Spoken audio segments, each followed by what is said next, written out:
Disclose or not disclose? This is what a lot of my sellers ask me when they're filling out the seller's statement, which is not a mandatory form in the state of Massachusetts. I think we discussed this before, but it is a mandatory form in the state of New Hampshire.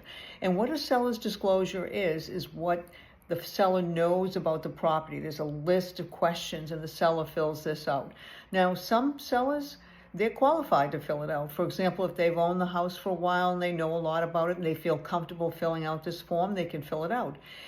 If you've never owned the property before, so like for example, when my mom passed, I hadn't been in that house, so it was difficult for us to fill out that form. We didn't know the form well.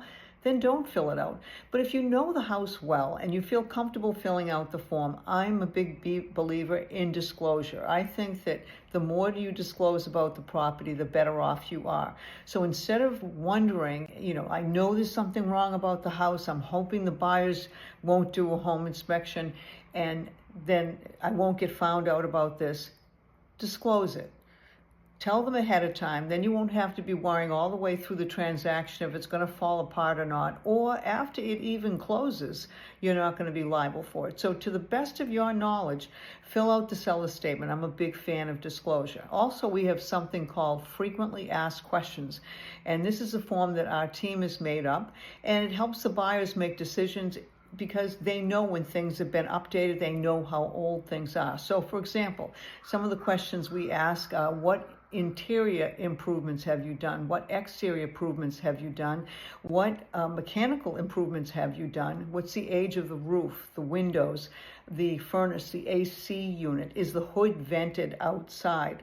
Where is the septic system located? How old is it? Just things a lot of times that buyers want to know about property. When is trash day? Things like that. And what does the sellers really like about the property? I think when you fill out this form as a seller, this buyer sees this when they're writing up an offer. What happens is it helps them make a decision what they really want to offer for a price, and then you have less negotiating down the road, and the deal holds together a lot better. So I'm in favor of full disclosure.